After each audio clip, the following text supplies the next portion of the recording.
और रही गल जे सतगुरु सच्चे पातशाह का बचन आपां मनना जरूर। भाई दयाल दास जी होए ने इधर बठिंडे के इलाके वल, उस इलाके च मालवे च जदों सतगुरां नूं आके बेनती की साडे घर प्रसादा छको, महाराज जी कहंदे पहला अमृत छको। कहना महाराज सानूं भी लोड़ है, साडे वड्डे वडेरे चौथे पातशाह वाले भाई आदम जी होए ने, फिर भाई भगतू होए ने, फिर भाई जीवन जी होए ने, भाई गौरा जी होए ने, सानूं भी लोड़ अमृत छकण दी। सतगुरु कहने देखो प्रसादा छक लांगे जे तुसी अमृत छक लोगे।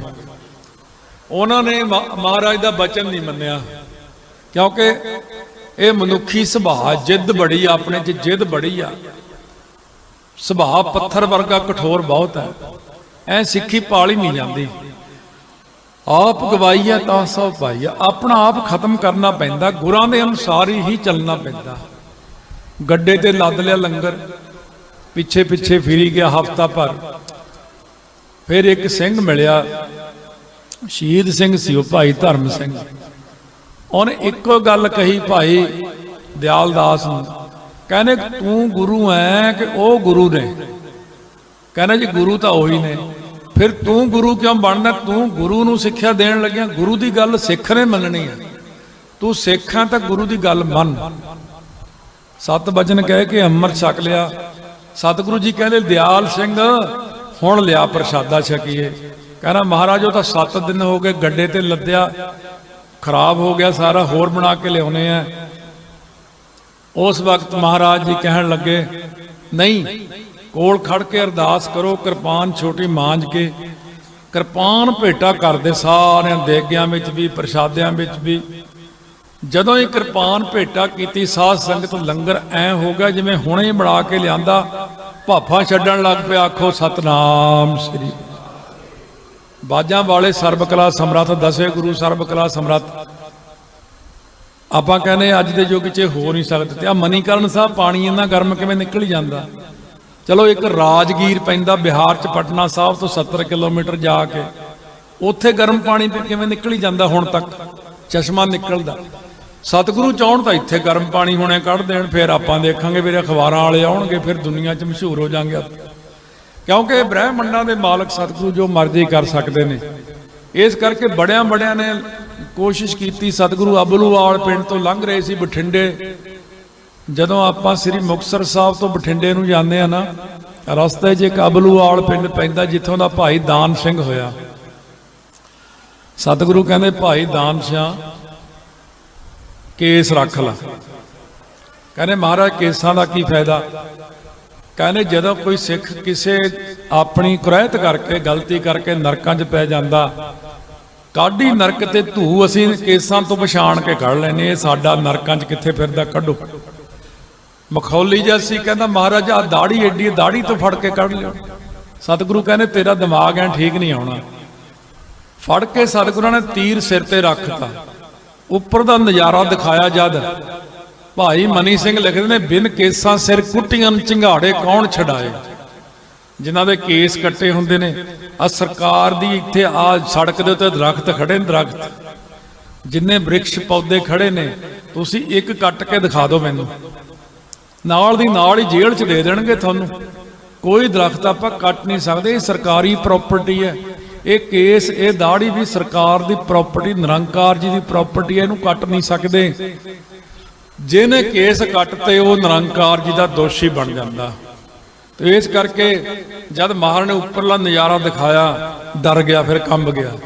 कहना महाराज मैं अमृतां छक लवां पर तंबाकू पीण की आदत है मैनूं।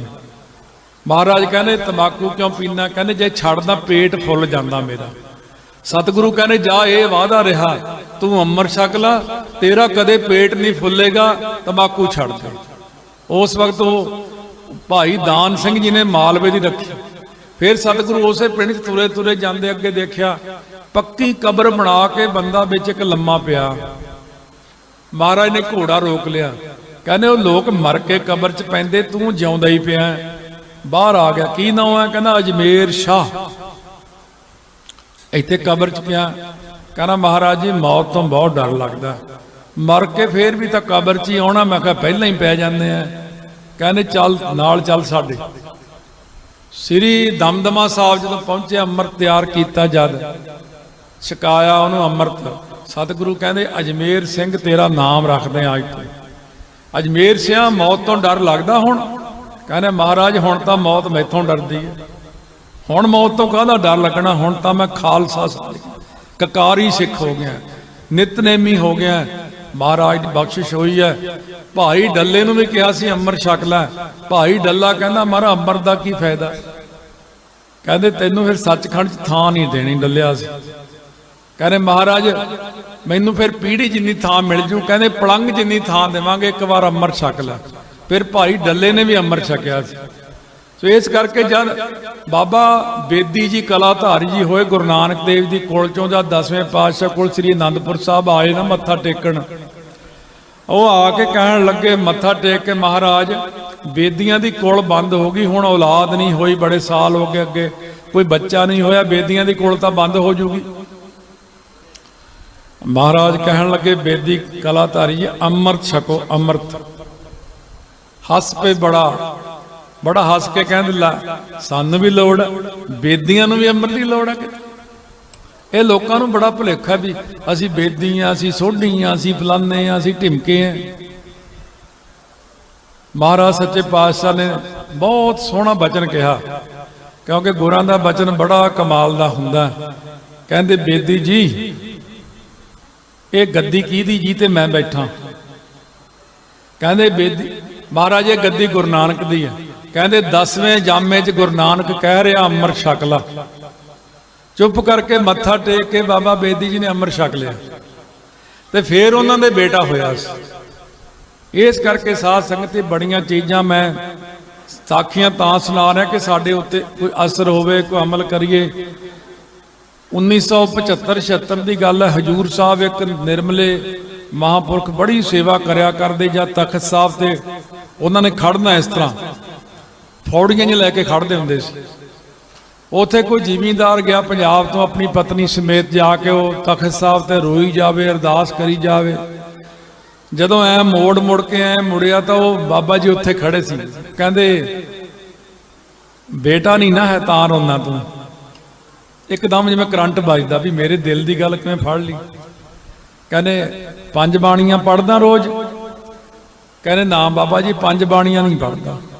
कहने जा साडा बचन रहा 5 बाणियां रोज पढ़िया कर, आउंदे साल नूं पुत्र समेत आएगा इत्थे। आखो सतनाम श्री अकाल। सो साध संगत तुसीं इत्थे तां बड़ी मौज करदे, थोड़ियां जमीनां जायदादां ट्रैक्टर बड़ी खुश, तुसीं खुश हो सारे। आ एक बार किसी महात्मा नूं कहा, मैं कहा 10वें पातशाह जी नूं बेनती करो भी आ पंथ दी कोई सार लो माड़ी मोटी, काम खराब हो रहा। महाराज सच्चे पातशाह ने की जवाब दिता? कहने तुसीं 5-7 जाने पंथ की अरदास करदे हो, पंथ ने तो कदे अरदास नहीं की। ये तो कहते असीं खुश हाँ, साडे कोल जमीन है, ट्रैक्टर है, घर घाट है, नौकरी है, बच्चे है, एक काका अमरीका, एक कनेडा, ये तो खुश ने। ये तो सानू कहिंदे नहीं आके पंथ की चढ़दी कला वास्ते। तो इस करके आपां इन्हां गल्लां 'च बड़े खुश हाँ। साध संगत शरीर भी छड्डना, ये शरीर का संस्कार भी होना, जाना भी उत्थे, हिसाब भी देना है, उत्थे खड़ना औखा हो जाना, मुड़ के पैरों थले अग बलनी है, फिर झाकोंगे आला दाला। लोगों ने एक नवीं चीज़ कढ़ ली हुण। जे असीं कहने भी उत्ते जाके हिसाब होना धर्मराज, वो कहने हुंदा ही नहीं, धर्मराज नहीं हैगा, यमदूत नहीं हैगे, दिखाओ कित्थे। एक बंदा मैनूं पटियाले कहंदा तुसीं कथा च कहने धर्मराज आ यमदूत आ, दिखाओ। जानदा ही सी मैनूं, रोज़ कथा ही सुणदा सी। मैं कहा भाखड़ा नहर है ना, ये छाल मार जाके, जब तू शरीर छड्डेंगा आपे लैण आ जाणगे तैनूं। हुण शरीर छड्डण तो पहलां किदां दिखा दें तैनूं? ओह जिहड़ी चीज़ शरीर छड्डण तो बाद दिखनी है, वो जिउंदे जी नहीं दिखदी हुंदी। तो इस करके जदों साडा हिसाब किताब होना ना जाके उत्थे, वो गुरमुखो फिर तुसीं ये गल्लां याद करोगे, फिर रोओगे, फिर उत्थे तुसीं ये भी नहीं कह सकदे किसी ने सानूं दस्सिया ही नहीं सी। अज तुहानूं दसदा ना, थोड़ी नाल नाल नोट भी हो रहा भी इन्हें सुनिया अज, पर इन्हें मन्निया नहीं। ਤੁਸੀਂ ਸੁਣ ਲੈਂਦੇ ਹੋ ਪਰ ਗੱਲ ਮੰਨਦੇ ਨਹੀਂ, ਨਾਲ ਨਹੀਂ ਚੱਲਦੇ, ਰਹਿਤ ਵਿੱਚ ਨਹੀਂ ਚੱਲਦੇ, ਮਰਿਆਦਾ ਨਹੀਂ ਕਮਾਉਂਦੇ। ਉਹ ਮੈਂ ਇਹ ਗੱਲ ਇੱਥੋਂ ਸ਼ੁਰੂ ਕੀਤੀ ਸੀ ਕਿ ਬਾਬਾ ਗੁਲਾਬ ਸਿੰਘ ਜੀ ਕਹਿ ਕੇ ਵੀ ਅਸੀਂ ਸੇਵਾ ਕਰਨੀ ਆ, ਉਹ ਭੁੱਲ ਗਏ ਘਰ ਜਾ ਕੇ। ਦੇਖ ਲਓ ਫਿਰ ਉਹ ਗਲਤੀ ਦਾ ਖਮਿਆਜਾ ਆਪਾਂ ਨੂੰ ਅੱਜ ਤੱਕ ਭੁਗਤਣਾ ਪੈ ਰਿਹਾ। ਮਹਾਰਾਜ ਸੱਚੇ ਪਾਤਸ਼ਾਹ ਕਹਿੰਦੇ ਮੰਡੋਖਰਾ ਫਿਰ ਬਾਹਰੋਂ ਭਰਿਆ ਤੇ ਅੰਦਰੋਂ ਖੋਖਰਾ, ਹੁਣ ਤੱਕ ਉਵੇਂ ਚੱਲਦਾ। ਇਹ ਤਾਂ ਫਿਰ ਮਹਾਰਾਜ ਦੇ ਵਚਨਾਂ ਨਾਲ ਗੁਰੂ ਕਾ ਲਾਡਲਾ ਕੋਈ ਸਿੱਖ ਆਇਆ ਤਾਂ ਉਹਨੇ ਜਾ ਕੇ ਸਾਂਭ ਲਿਆ ਕੰਮ ਆਪਣਾ, ਇਹ ਗੁਰਾਂ ਨੇ ਪਿਆਰਿਆਂ ਨੇ ਸਾਂਭ ਲਿਆ।